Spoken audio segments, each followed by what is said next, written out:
Shalom, selamat hari Minggu buat kita seluruhnya. Jemaat yang dikasihi Tuhan, kita kembali beribadah pada hari ini dalam ibadah Minggu ke-17 setelah Trinitatis dengan topik Minggu Setara di hadapan Tuhan. Oleh karenanya, sebelum kita memasuki ibadah saat ini, marilah sesaat kita berteduh sejenak, kita berdoa.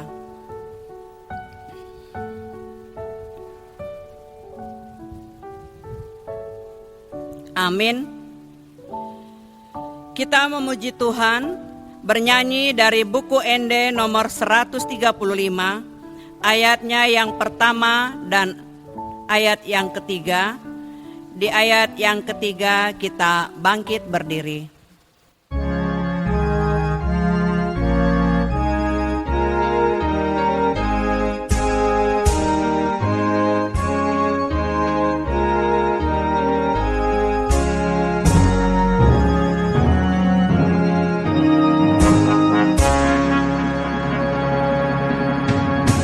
Marbungu dodi jolomon marsadaro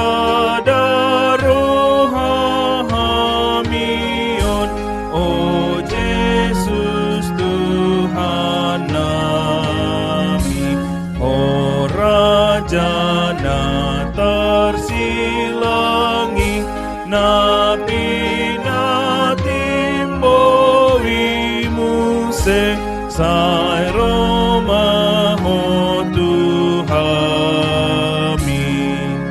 Olo Jalo matangi yang pamujian di goarmu.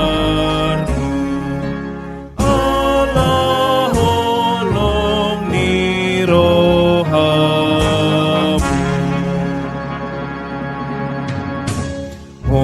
Dona puna hamion no di sanong portibion,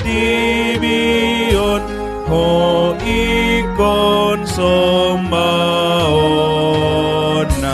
nang lando penamodomi hinor honi jeanai, hodo tangi honona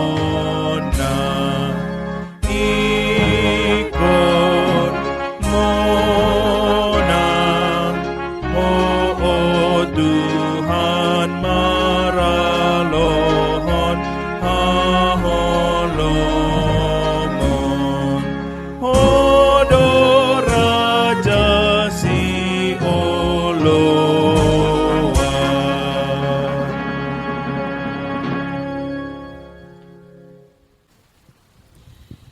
Di dalam nama Allah Bapa dan nama anaknya Tuhan Yesus Kristus dan nama Roh Kudus yang menciptakan langit dan bumi. Amin. Tuhan itu baik. Ia adalah tempat pengungsian pada waktu kesusahan. Ia mengenal orang-orang yang berlindung kepadanya. Haleluya. Haleluya, haleluya, haleluya.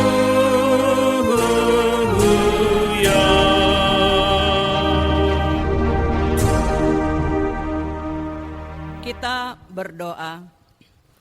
Ya Tuhan Allah, Bapa kami yang di surga, berilah kepada kami hati yang kudus, pikiran yang baik, dan jiwa yang sungguh melakukan pekerjaan yang baik. Berilah kami damai, agar kami merasa aman dan tentram di dalam perlindungan-Mu. Kiranya kami senantiasa berpegang pada firman-Mu dalam menghadapi musuh-musuh kami. Jaga dan kuatkanlah kami di dalam Yesus Kristus Tuhan kami. Amin. Jemaat dipersilahkan duduk. Kita memuji Tuhan bernyanyi dari buku ND nomor 128 ayatnya yang pertama.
Hukum Tuhan yang ditetapkan untuk kita pada minggu ini tertulis dalam Kolose pasal yang ketiga ayat yang ke-11.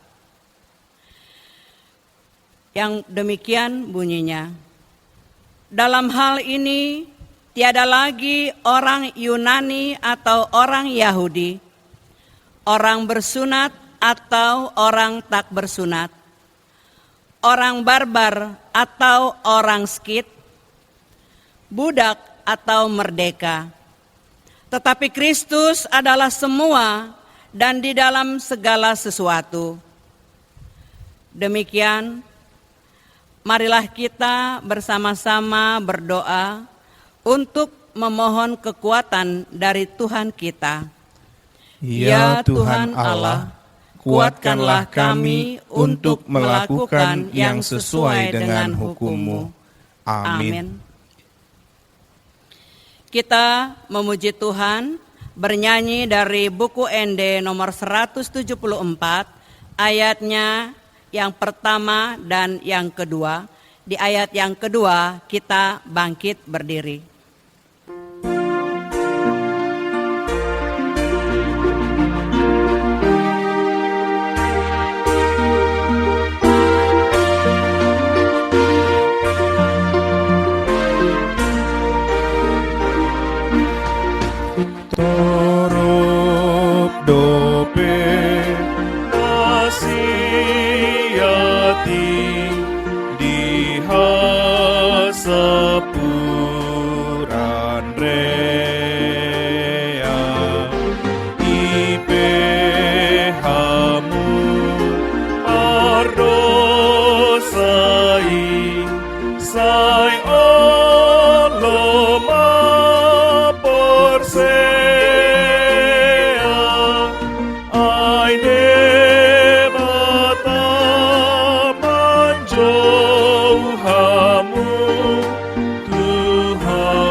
Marilah kita mengaku dosa-dosa kita di hadapan Tuhan. Kita berdoa. Ya Tuhan Allah, Bapa kami yang Maha Kuasa, Engkau mengasihi kami orang yang hina dan tercela ini. Kami datang ke hadapan-Mu, mengaku segala dosa dan kesalahan kami. Sejak dilahirkan, kami sudah bergelimang di dalam dosa. Kami tersesat dan menyimpang dari jalan Tuhan. Kami sering melanggar hukum-Mu. Ya Tuhan kami, janganlah mengingat dosa dan pelanggaran kami pada masa muda, tetapi ingatlah kepada kami sesuai dengan kasih setia-Mu oleh karena kemurahan-Mu. Ya Tuhan, lapangkanlah hati-Mu terhadap kami orang yang berdosa ini. Amin.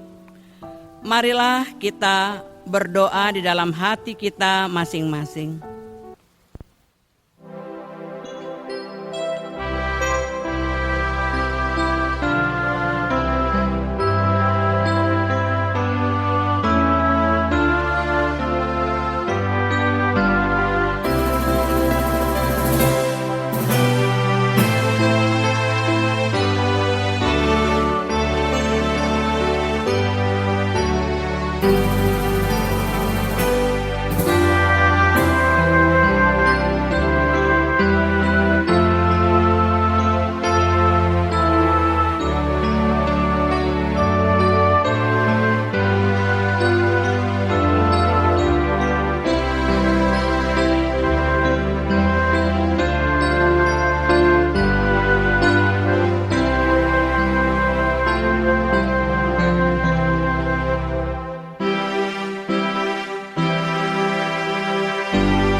Janji Tuhan akan keampunan dosa-dosa kita.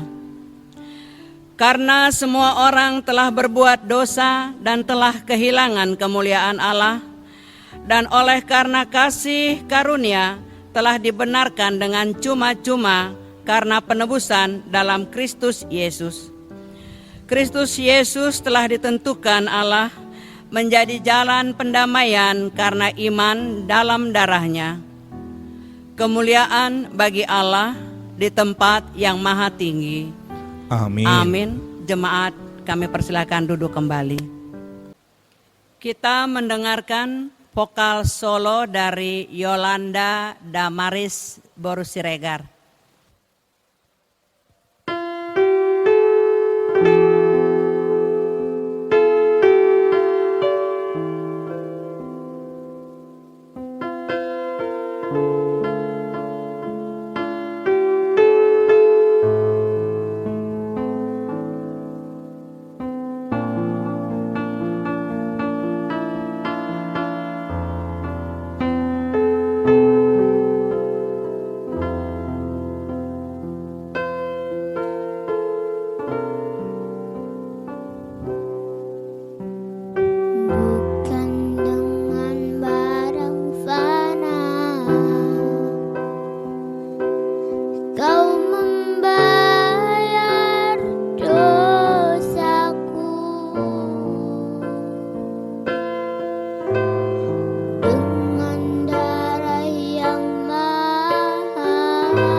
Kita memuji Tuhan, bernyanyi dari buku Ende nomor 783, ayatnya yang pertama dan ayat yang ke-6.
Firman Tuhan yang menjadi epistel pada minggu ini tertulis dalam kitab 1 Korintus pasal yang ke-11 ayat yang ke-8 sampai dengan ayat yang ke-12. Sebab laki-laki tidak berasal dari perempuan, tetapi perempuan berasal dari laki-laki.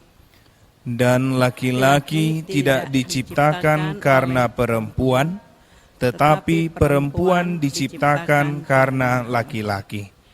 Sebab itu, perempuan harus memakai tanda wibawa di kepalanya oleh karena para malaikat. Namun demikian, dalam Tuhan tidak ada perempuan tanpa laki-laki, dan tidak ada laki-laki tanpa perempuan. Sebab sama seperti perempuan berasal dari laki-laki, demikian pula laki-laki dilahirkan oleh perempuan. Dan segala sesuatu berasal dari Allah. Demikian isi firman Tuhan. Berbahagialah orang yang mendengar firman Tuhan, serta memeliharanya dalam hatinya. Amin. Kita memuji Tuhan, bernyanyi dari buku Ende nomor 467, ayatnya yang pertama dan ayat yang ketiga.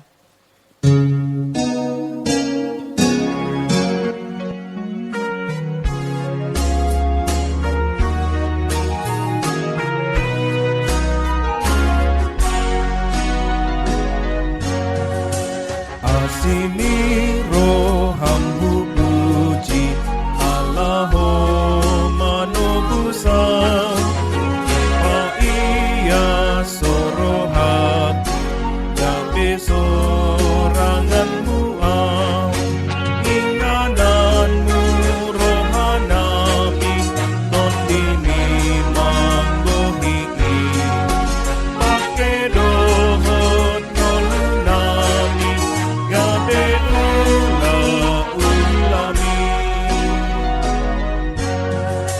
naik buhatin dakon hami hagogo on mitokto aduahon namar dosa nampar jahat napolo ingananmu rohanami on nimi manggohi pake dohot nolunami gabe ulami.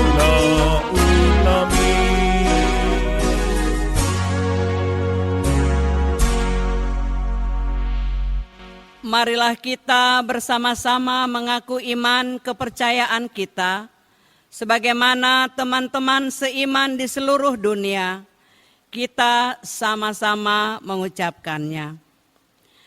Aku percaya kepada Allah Bapa yang Maha Kuasa, Khalik langit dan bumi.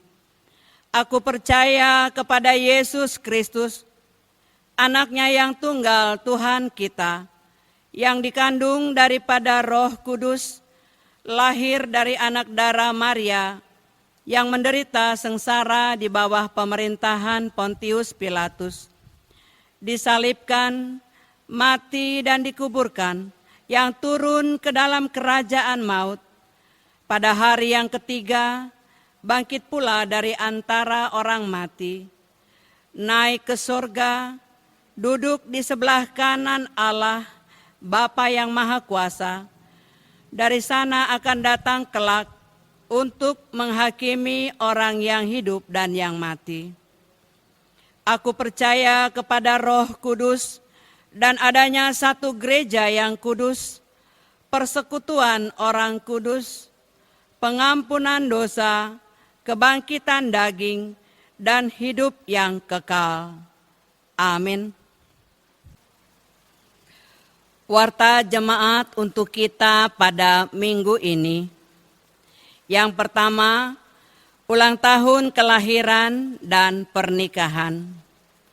Majelis Gereja dan seluruh jemaat HKBP Borneo Resort Banjarmasin mengucapkan selamat ulang tahun kelahiran dan ulang tahun pernikahan kepada seluruh jemaat yang berulang tahun periode 28 September sampai dengan 4 Oktober 2020,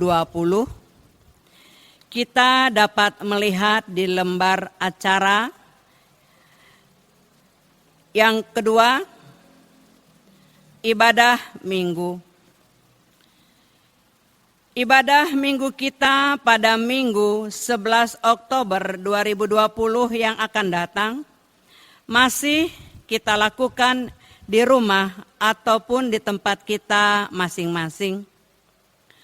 Semoga keadaan di kawasan Banjarmasin tetap dalam kawasan zona hijau, sehingga kita dapat melaksanakan ibadah di gereja kembali. Catatan, meskipun nantinya ibadah akan dilaksanakan kembali di gereja, gereja juga tetap menyediakan pelayanan ibadah lewat media online seperti yang kita lakukan saat ini. Yang ketiga, tema Natal PGI KWI. Tema Natal PGI KWI untuk tahun 2020 ialah mereka akan menamakannya Immanuel, yang diambil dari Injil Matius pasal yang pertama ayat yang ke-23. Yang keempat, sosial gereja.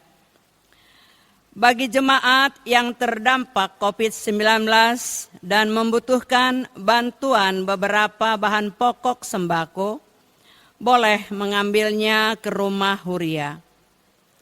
Kami Parhalado berterima kasih atas dukungan yang diberikan oleh jemaat dalam hal saling berbagi untuk situasi sulit yang kita hadapi. Kita mendengarkan vokal grup dari guru sekolah minggu HKBP Borneo.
Kita memuji Tuhan bernyanyi dari buku Ende nomor 123, ayatnya yang pertama dan ayat yang ketiga.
Kita berdoa.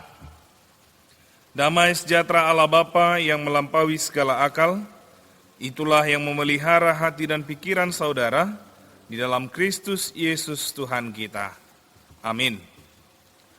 Shalom, selamat hari Minggu buat kita seluruhnya dan salam sehat. Semoga kita semua dalam keadaan sehat dan penuh dengan sukacita, karena berkat penyertaan Tuhan yang kita rasakan di dalam kehidupan kita. Marilah mendengarkan firman Tuhan yang menjadi khotbah ataupun yang menjadi renungan pada minggu saat ini, yang tertulis dari kitab Kejadian pasal yang kedua, ayat yang ke-18 sampai ayat yang ke-25. Kejadian pasal 2, ayat 18 sampai ayat 25. Saya akan membacakannya kepada kita sekalian. Saya harap kita boleh mengikutinya di dalam hati kita masing-masing. Beginilah bunyinya. Tuhan Allah berfirman, "Tidak baik kalau manusia itu seorang diri saja. Aku akan menjadikan penolong baginya yang sepadan dengan dia." Lalu Tuhan Allah membentuk dari tanah segala binatang hutan dan segala burung di udara. Dibawanyalah semuanya kepada manusia itu untuk melihat bagaimana ia menamainya. Dan seperti nama yang diberikan manusia itu kepada tiap-tiap makhluk yang hidup, demikianlah nanti nama makhluk itu. Manusia itu memberi nama kepada segala ternak, kepada burung-burung di udara, dan kepada segala binatang hutan. Tetapi baginya sendiri ia tidak menjumpai penolong yang sepadan dengan dia. Lalu Tuhan Allah membuat manusia itu tidur nyenyak. Ketika ia tidur, Tuhan Allah mengambil salah satu rusuk daripadanya, lalu menutup tempat itu dengan daging. Dan dari rusuk yang diambil Tuhan Allah dari manusia itu, dibangunnyalah seorang perempuan, lalu dibawanya kepada manusia itu. Lalu berkatalah manusia itu, "Inilah dia, tulang dari tulangku dan daging dari dagingku. Ia akan dinamai perempuan, sebab ia diambil dari laki-laki. Sebab itu seorang laki-laki akan meninggalkan ayahnya dan ibunya dan bersatu dengan istrinya, sehingga keduanya menjadi satu daging. Mereka keduanya telanjang, manusia dan istrinya itu, tetapi mereka tidak merasa malu." Demikian firman Tuhan. Bapak Ibu, saudara-saudari yang terkasih, melihat fenomena yang terjadi, dampak-dampak yang terjadi akibat pandemi COVID-19 ini, akhir-akhir ini di kota Bandung, hampir sekitar 150 orang setiap harinya mengantri untuk mengajukan perceraian di pengadilan agama. Dan hal ini juga mungkin ada beberapa di daerah-daerah lain di Indonesia, dampak dari pandemi COVID-19 ini, ya. Nampaknya pernikahan di zaman ini mengalami goncangan yang luar biasa karena pandemi COVID-19 ini, tetapi banyak juga goncangan luar biasa yang terjadi dalam pernikahan. Ini terjadi karena pernikahan itu sering dibuat seperti mainan, ya. Sering dibuat seperti mainan, ya, kalau mau nikah aku suka nikah aja, dan ketika nggak suka lagi ya udah selesai saja. Banyak orang yang mengotori kekudusan pernikahan, baik itu dengan perselingkuhan, dengan tindakan kekerasan dalam rumah tangga, bahkan nantinya akan berujung kepada perceraian. Tapi satu hal yang saya syukuri ketika saya melihat data fenomena yang terjadi akhir-akhir ini, itu tidak terjadi di keluarga Kristen, atau itu tidak banyak terjadi dalam keluarga Kristen, karena masih keluarga Kristen itu masih tetap menjaga kekudusan dan keutuhan serta keharmonisan rumah tangganya. Dan inilah yang juga yang mau diingatkan oleh firman Tuhan yang menjadi khotbah kita saat ini, bagaimana harusnya kita menjalani rumah tangga Kristen, ya. Hidup di dalam rumah tangga sebagai orang Kristen. Firman Tuhan ini ingin menyegarkan kembali ingatan kita yang sudah menikah, dan juga ingin memberi modal bagi anak-anak kita yang hendak menikah, sehingga tahu apa arti makna pernikahan dan bagaimana seharusnya kita menjalani pernikahan itu. Ada beberapa hal yang ingin disampaikan lewat firman Tuhan yang menjadi khotbah saat ini. Yang pertama, hal yang paling penting kita ingat di dalam pernikahan, bahwa Allah lah yang menginisiatifkan, ataupun Allah lah yang menciptakan pernikahan. Itu bukan diciptakan atau diinisiatifkan oleh manusia, tetapi Allah sendirilah yang menginisiatifkan atau menciptakan tentang pernikahan. Oleh karena itu, karena Allah yang menciptakan pernikahan, oleh karena itu, karena Allah lah yang menginisiatifkan pernikahan, pada hakikatnya pernikahan itu baik, kudus, dan penuh dengan berkat Tuhan. Dan oleh sebab itu, karena pernikahan itu baik, kudus, dan diberkati oleh Tuhan, tidak boleh dikotori. Baik itu dengan perselingkuhan, baik itu dengan kekerasan di dalam rumah tangga, dan baik itu ketika kita hendak melaksanakan perceraian atau meminta perceraian, tidak bisa dilakukan. Pernikahan itu harus menjadi alat bagi suami istri untuk menguduskan nama Tuhan, yaitu melalui menjaga kekudusan pernikahan itu. Kita boleh melihat di dalam khotbah kita, di dalam firman Tuhan kita saat ini, bagaimana Allah menginisiatifkan pernikahan itu.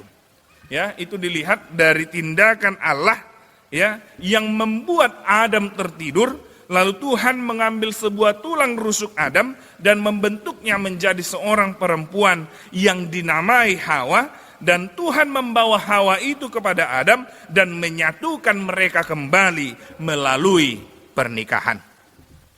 Seorang ahli perjanjian lama yang bernama Dr. Walter Lamb, ya, mengartikan peristiwa yang diinisiatifkan oleh Allah ini, yaitu dengan arti perempuan harus pulang kepada laki-laki supaya bersatu dalam perkawinan menjadi seorang manusia.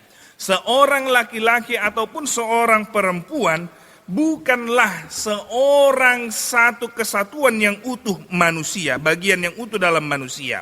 Laki-laki atau perempuan itu merupakan pecahan, itu merupakan belahan saja.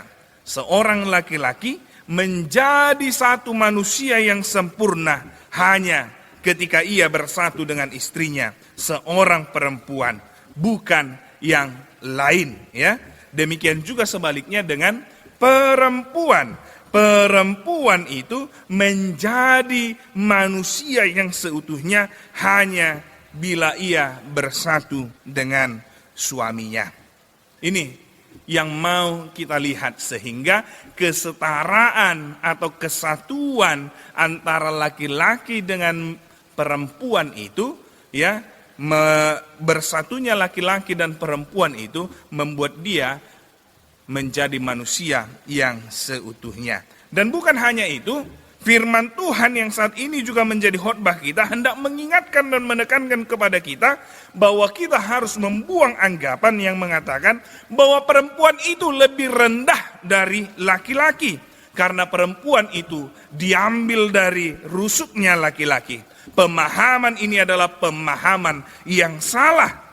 Justru perempuan yang diambil dari tubuh laki-laki itu supaya ada kesetaraan, ya, di antara laki-laki dan perempuan itu, sehingga laki-laki dan perempuan itu harus bersatu untuk saling menyempurnakan, untuk saling memberikan keutuhan, untuk saling melengkapi. Dan kalau kita boleh melihat mengapa perempuan itu diambil dari tulang rusuk laki-laki, supaya perempuan itu juga selalu dekat di hati laki-laki, dan rusuk itu berfungsi untuk menjaga organ tubuh kita bagian dalam. Jadi perempuan dan laki-laki menjadi satu kesatuan untuk saling melengkapi, ya. Perempuan diambil dari tulang rusuk supaya dia dekat di hati, dan perempuan yang merupakan tulang rusuk menjaga bagian dalam, organ bagian dalam dari laki-laki tersebut. Jadi satu keutuhan untuk saling melengkapi. Oleh karena itulah laki-laki dia harus melindungi, menyayangi, mengayomi istrinya, bukan melecehkannya. Demikian juga sebaliknya, karena laki-laki yang melecehkan istrinya atau istri yang melecehkan suaminya itu sama dengan melecehkan dirinya sendiri dan juga melecehkan Tuhan, karena yang memberikan itu, memberikan pernikahan itu adalah Tuhan. Ini yang pertama sekali yang mau kita lihat dan yang mau diingatkan lewat firman Tuhan, bahwa yang menginisiatifkan dan menciptakan pernikahan itu ialah Tuhan. Oleh karena itu, jagalah kekudusan, dan Tuhan menciptakan, menginisiatifkan pernikahan itu untuk saling melengkapi, untuk saling menyempurnakan antara laki-laki dan perempuan menjadi manusia yang seutuhnya. Itu mengapa tidak ada dikatakan laki-laki ciptaan yang pertama, perempuan ciptaan yang kedua. Tetapi ketika dia diciptakan dari satu bahagian, maka keduanya antara laki-laki dan perempuan itu adalah satu ciptaan yang saling melengkapi. Lalu yang kedua, apa yang mau diingatkan lewat firman Tuhan ini? Setelah Adam melihat Hawa, dia langsung mengatakan, inilah dia tulang dari tulangku dan daging dari dagingku. Ia akan dinamai perempuan sebab dia diambil dari laki-laki. Adam langsung mengenali dirinya bahwa ia ada di dalam diri perempuan itu atau ada di dalam diri perempuan itu. Dia tahu bahwa Hawa itu adalah pasangannya yang akan melengkapi dirinya. Dan kita tahu itu adalah pasangan yang sepadan, yang sejodoh dengan dia. Dan ini juga menjadi pengingat bagi kita semua, laki-laki, bahwa Tuhan telah memberikan pasangan perempuan itu sepadan dengan kita untuk membuat hidup kita menjadi lengkap. Walaupun kalau kita melihat begitu banyak perbedaan antara kita laki-laki dengan perempuan, antara suami dengan istri. Tetapi perbedaan itu diadakan untuk saling melengkapi. Sehingga tidak ada yang merasa lebih hebat, tetapi mereka memiliki kekurangan, mereka memiliki kelebihan. Dan di dalam kekurangan dan kelebihan itu dipersatukan sehingga mereka sempurna, saling mengisi. Dan kita juga mau diingatkan, jangan jadikan perbedaan itu menjadi alasan kita untuk memisahkan diri. Ingat tadi, perbedaan itu untuk saling melengkapi. Jangan biarkan perbedaan itu memicu pertengkaran, ya. Tapi ingatlah, perbedaan itu merupakan alat Tuhan agar suami istri itu saling mengasihi, ya. Karena dengan perbedaan itu tadi yang seperti saya katakan, ada kekurangan dan kelebihan, kita saling melengkapi, dan antara laki-laki dan perempuan itu saling membutuhkan. Karena itu, binalah hubungan yang senantiasa, hubungan yang saling mengisi, hubungan yang saling melengkapi. Carilah terus di mana titik-titik yang bisa untuk saling melengkapi dan saling mengisi antara kita dengan pasangan kita. Itu sebabnya rencana Tuhan memberikan kita pasangan hidup seperti apa yang tertulis dalam ayat 18 khotbah kita saat ini. Kita boleh melihat, dikatakan, aku akan menjadikan penolong baginya yang sepadan dengan dia. Tidak baik seorang laki-laki itu sendiri. Kalau dalam bahasa sekarang, ya nggak baik laki-laki itu menjomblo, ya. Demikian juga perempuan, ya, tidak baik menjomblo. Karena itulah Tuhan memberikan pasangan kepada kita. Karena itulah Tuhan memberikan penolong istri bagi laki-laki, dan demikian juga laki-laki diberikan istri kepada yang perempuan. Sepadan dalam bahasa aslinya, dalam teks aslinya itu memiliki arti bahagian atau pasangan yang tidak terpisahkan, penyelamat yang seimbang, yang saling melengkapi dan tidak terpisahkan. Setiap suami harus memahami dengan jelas bahwa dia dapat berhasil hanya bila memiliki istri yang bijaksana. Keberhasilan seorang suami sangat ditentukan oleh sang penolongnya, yaitu istrinya. Dan pada istri juga mau diingatkan bahwa tugas istri itu adalah menolong, menjadi mitra suami, agar suami bisa berhasil dalam segala hal, dan itulah istri yang sejati. Karena itulah sering sekali kita mendengarkan, di balik keberhasilan setiap suami, pasti ada istri, ada peran seorang perempuan yang merupakan istri yang bijaksana yang ditetapkan Allah menjadi penolong untuk dia. Ingat, tugas seorang istri adalah menolong, bukan merongrong, supaya suaminya berhasil dan terhormat. Dan karena itulah para suami-suami juga hendaknya menghargai dukungan, menghargai ide, menghargai saran, menghargai masukan, menghargai motivasi dari istri. Dan jangan pernah katakan bahwa istri kita ini tidak memiliki kontribusi apapun di dalam kehidupan kita. Jadi yang kedua, dia mitra, dia penolong, dia sepadan yang untuk saling melengkapi untuk suatu keberhasilan, kesuksesan di masa-masa kehidupan kita ke depannya. Lalu yang ketiga, pernikahan itu adalah kesatuan total dari seorang suami dengan seorang istrinya. Mari kita lihat ayat yang ke-24 amang-inang dari khotbah kita. Dikatakan, keduanya menjadi satu daging. Dalam bahasa aslinya disebut dabak, melekat terus menerus. Jika satu yang pergi, maka yang satu lagi harus mengejarnya, sehingga mereka tetap bersatu. Hal ini diibaratkan seperti dua ekor kerbau yang dipasang kuk. Mereka harus terus bersatu, berjalan beriringan. Bila yang satu ke kiri, maka yang lainnya juga ke kiri, ya. Jika yang satu ke kanan, maka yang lainnya juga harus ke kanan. Mereka harus menjadi satu dalam segala-galanya, baik dalam keadaan suka maupun juga dalam keadaan duka.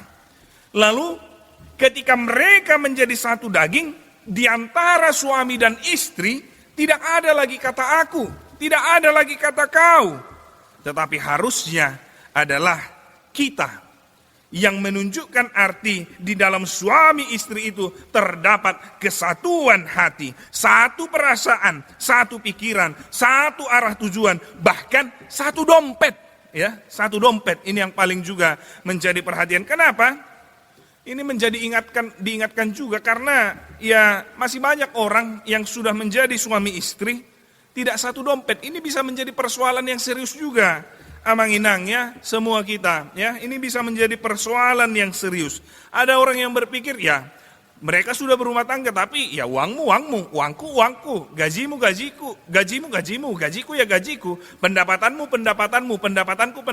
Tidak baik di dalam rumah tangga seperti itu. Atau mungkin ada juga yang dalam rumah tangga itu ya suami juga menghadapi kesulitan dalam hidupnya. Uang suami, uang istri. Ya kalau untuk suami apa? Ya harus tetap menjadi minta-minta. Ya bukan berarti dikatakan ya semua hak penuh memang lebih bagus dipercayakan kepada istri. Tetapi janganlah menjadikan suami pengemis karena istri yang memegang penuh kendali atas uang tersebut. Nah, itu yang mau diingatkan, menjadi satu daging, dia memiliki satu kesatuan, satu tujuan, bahkan satu dompet ya. Dan itulah mengapa Yesus mengingatkan di Matius 19 ayat 6, yang nas tidak bisa dilupakan, karena kita bukan lagi dua, melainkan satu. Karena apa yang telah dipersatukan oleh Allah tidak boleh diceraikan manusia. Ingat, tidak ada yang memisahkan kita, baik itu keuangan tadi, baik itu pengadilan, baik itu orang tua, termasuk pasangan itu sendiri, tidak memiliki hak menceraikan dirinya dengan istrinya, kecuali karena jinah dan juga kematian. Lalu, pernikahan adalah perjalanan satu arah. Sekali kita masuk, tidak ada jalan untuk kembali. No point to return, ya. Tidak ada jalan untuk kembali. Kita tahu banyak masalah yang dihadapi pasangan yang sudah menikah, ya.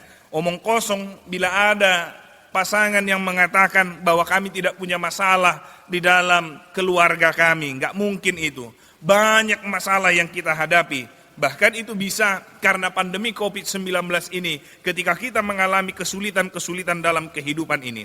Tetapi ingatlah, no point to return, ya. Sekali masuk tidak ada jalan untuk kembali. Masalah apapun itu tidak boleh menjadi alasan bagi kita untuk bercerai.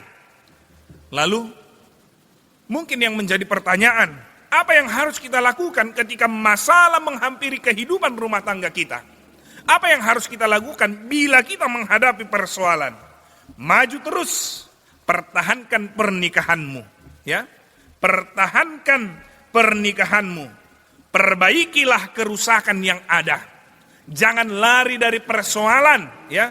Tetapi ketika ada kerusakan, ketika ada persoalan, ketika ada permasalahan, lihat solusi yang harus diambil sehingga rumah tangga itu tetap utuh. Perceraian, perpisahan itu bukanlah jalan. Karena itulah Tuhan tidak menginginkan perpisahan ataupun perceraian bagi orang yang telah menikah.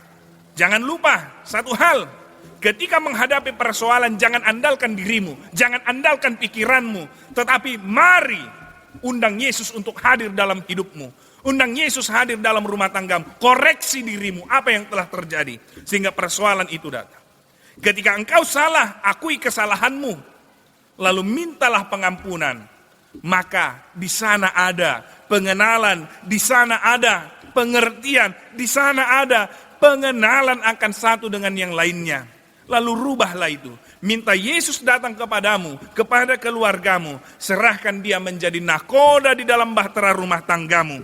Maka dia akan mampu memulihkan masalah yang rusak. Ingat, Yesus undang dan mau mengubah diri. Tidak ada jalan kembali ketika kita sudah memasuki pernikahan itu. Dan ini juga menjadi peringatan kepada anak-anak kami yang hendak menikah ataupun yang belum menikah, yang nantinya punya rencana menikah. Pikirkan matang-matang untuk pasangan yang telah kau tetapkan di dalam hatimu. Inilah yang akan menjadi pasanganku. Karena ketika engkau memasuki, tidak ada jalan untuk kembali. Napoleon Bonaparte yang merupakan seorang pemimpin militer dan pemimpin politik Prancis pada masa revolusi Prancis memiliki cara yang unik ketika menghadapi pertempuran pada saat di mana ia hidup pada waktu itu. Dan ia dengan caranya ini berhasil mengalahkan musuh-musuhnya. Caranya yaitu bila pasukannya sudah mendarat di sebuah pulau yang akan ia taklukkan, dia memerintah bakar semua perahu-perahu yang membawa pasukannya itu. Sehingga semua pasukannya itu tidak memiliki keinginan untuk kembali pulang ke rumah mereka. Tetapi mereka akan bertempur sampai titik darah penghabisan dengan satu tekad. Kita memenangkan pertempuran itu. Dan itu juga yang mau dikatakan. Tidak ada kata kalah, tidak ada kata cerai, tidak ada kata berpisah, tidak ada kata kembali. Ya, meskipun kita menghadapi persoalan, menghadapi pergumulan. Dan ketika kita melakukannya itu, percayalah hasilnya ketika kita bertahan meskipun banyak pergumulan, meskipun banyak kesulitan, adanya saling introspeksi diri, adanya saling mengakui kekurangan dan kelemahan dan mau memperbaikinya, pernikahan itu semakin lama semakin harmonis. Karena dengan persoalan itu, kita semakin terbentuk untuk saling menguatkan, untuk saling memiliki, untuk saling menghargai, untuk saling menghormat, dan untuk saling membutuhkan. Karena kita memang terpanggil untuk saling melengkapi. Dan yang terakhir, Amang Inang, ada sebuah cerita tentang seorang suami istri yang baru menikah. Si istri yang baru menikah ini membawa satu artikel yang mengatakan bahwa agar pernikahan itu langgeng, maka suami istri itu harus terbuka tentang kelemahan pasangannya masing-masing. Lalu si istri mengusulkan supaya mereka berdua melakukan itu. Dan si suami pun setuju. Lalu malam itu si istri menuliskan semua kelemahan suaminya. Begitu panjang dia menuliskan tentang kekurangan dan kelemahan suaminya itu. Begitu banyak yang ia tuliskan. Dan sesuai kesepakatan mereka berdua, keesokan harinya mereka akan membacakan apa yang telah mereka tuliskan tentang kekurangan dan kelemahan pasangan mereka masing-masing. Dan si istri mendapat giliran yang pertama untuk mulai membacakan apa yang ia tuliskan tentang kelemahan dan kekurangan si suaminya.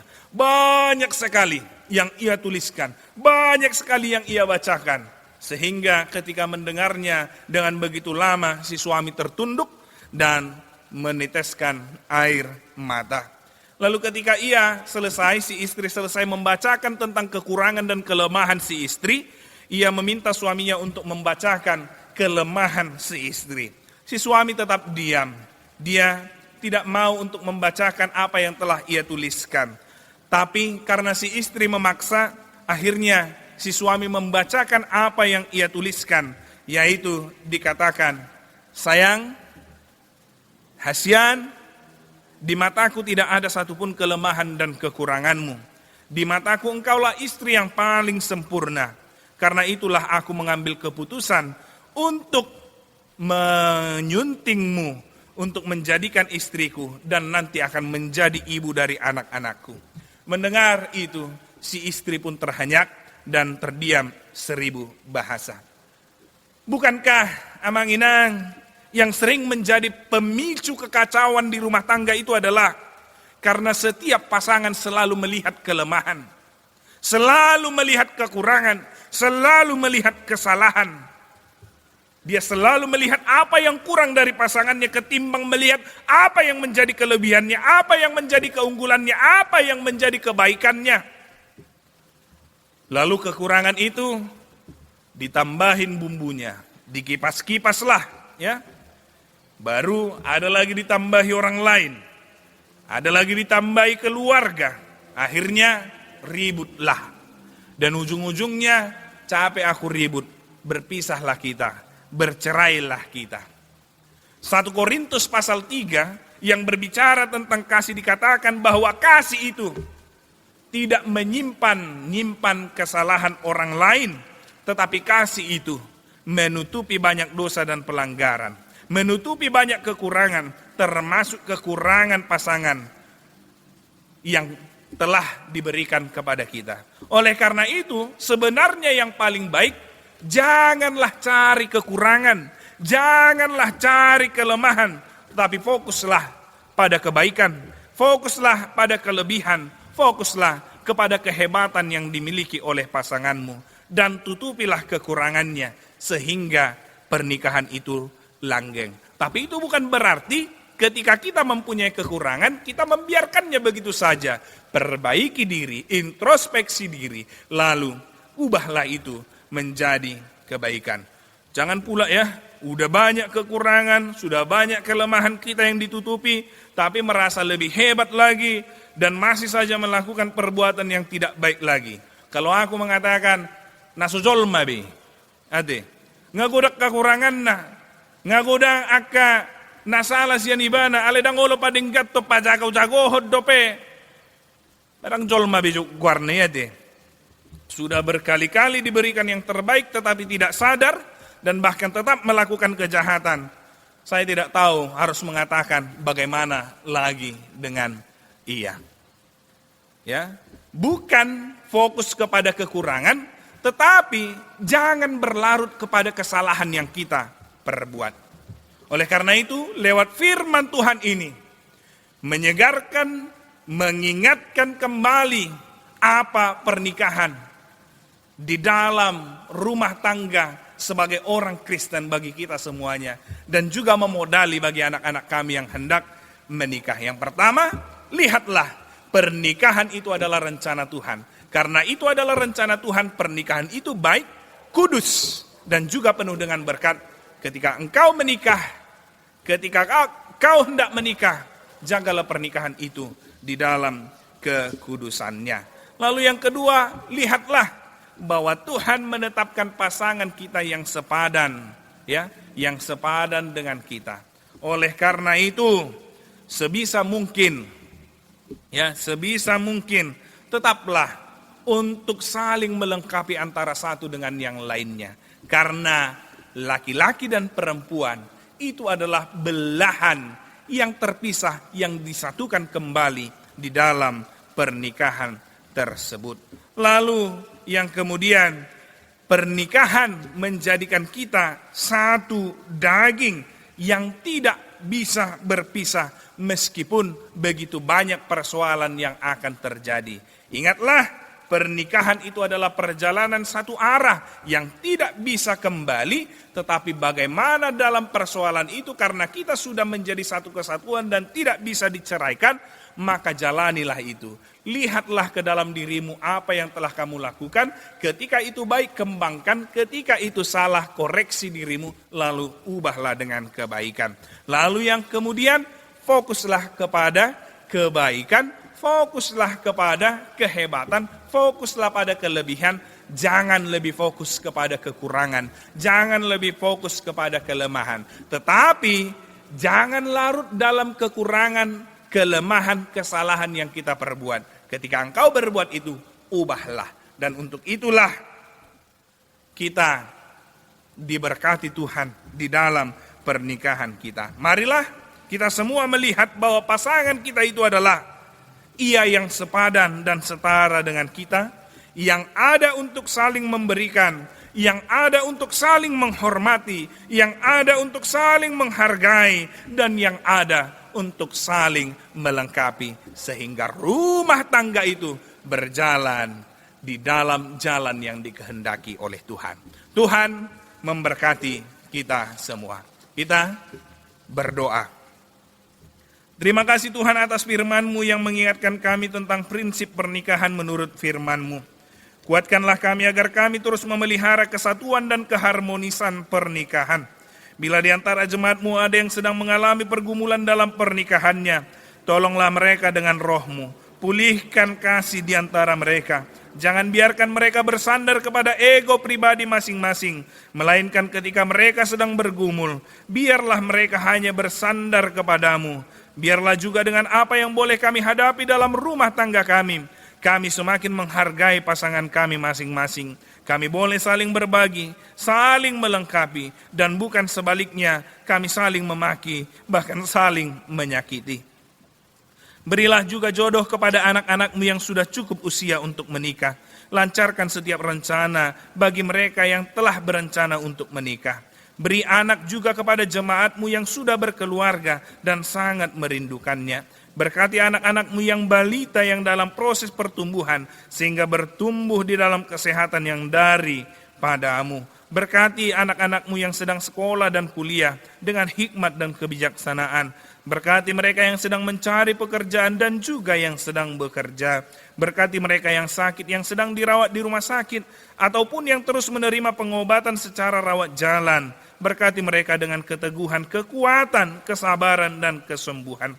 Berkati mereka yang sedang bergumul, yang sedang sedih, yang sedang berduka, sehingga mereka boleh tetap teguh dalam menjalani kehidupan ini dengan bersandar kepadamu dan memiliki pengharapan yang hidup di dalam-Mu. Dan biarlah apa yang boleh kami rindukan ya Tuhan, dan apa yang boleh kami rencanakan, Tuhan memberkatinya dan Tuhan memberikannya sesuai dengan kehendak Tuhan. Ampunkan kami dari dosa kami, sehingga kami layak menerima berkat, layak menjadi saluran berkat, dan semakin layak disebut sebagai anak-anak-Mu. Dalam Kristus Yesus kami berdoa dan bersyukur. Amin.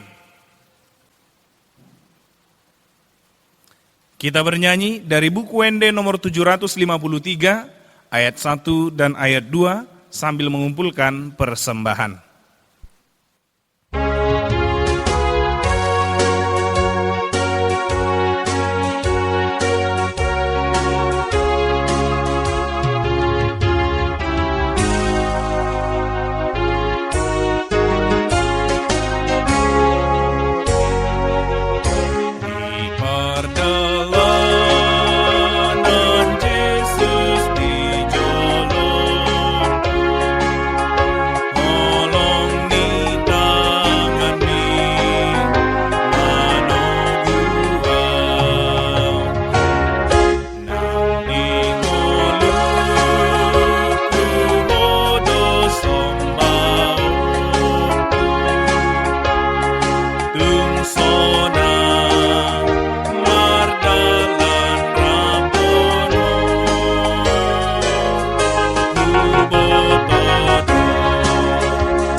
Marilah kita berdoa untuk menyerahkan persembahan kita kepada Tuhan.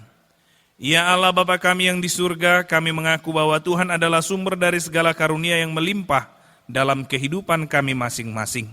Sebahagian daripada karunia itu, kami serahkan kembali sebagai persembahan kepada Tuhan. Terimalah dan berkatilah persembahan umat-Mu ini, agar dapat kami pergunakan untuk pekerjaan dan pelayanan kerajaan Tuhan di dunia ini. Bukalah hati kami untuk mengenal betapa banyak berkat dan karunia yang kami peroleh dari Tuhan, supaya kami senantiasa bersyukur kepadamu, di dalam nama Yesus Kristus Tuhan kami. Amin. Tuhan karuniamu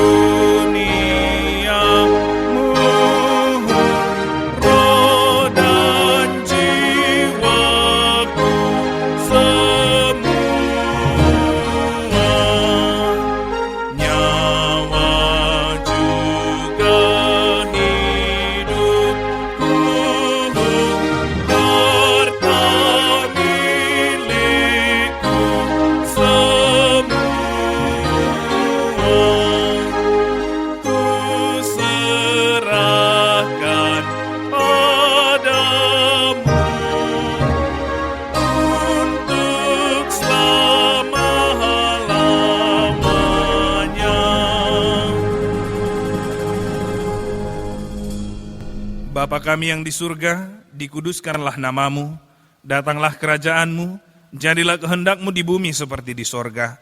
Berikanlah kami pada hari ini makanan kami yang secukupnya, dan ampunilah kami akan kesalahan kami, seperti kami juga telah mengampuni orang yang bersalah kepada kami. Dan janganlah membawa kami ke dalam pencobaan, tetapi lepaskanlah kami daripada yang jahat. Karena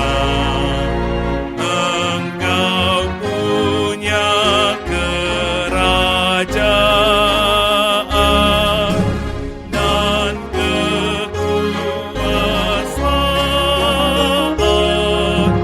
dan kemuliaan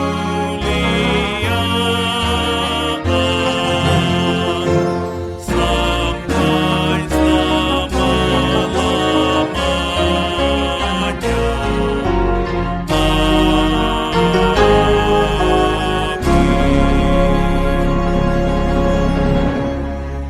Terimalah berkat dari Tuhan kita. Tuhan memberkati engkau dan melindungi engkau. Tuhan menyinari engkau dengan wajahnya dan memberi engkau kasih karunia. Tuhan menghadapkan wajahnya kepadamu dan memberi engkau damai sejahtera. Amin. Amin. Amin.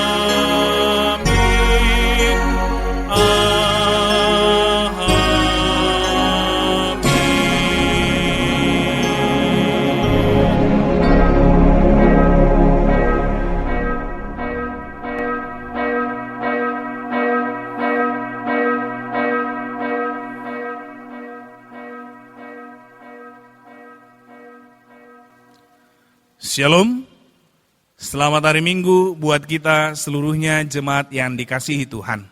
Semoga di dalam minggu ini ketika kita melakukan aktivitas dan kita boleh berkarya, semoga Tuhan kiranya memberkati kita. Sehingga kita semua penuh dengan sukacita karena berkat penyertaan Tuhan. Tuhan memberkati kita. Horas!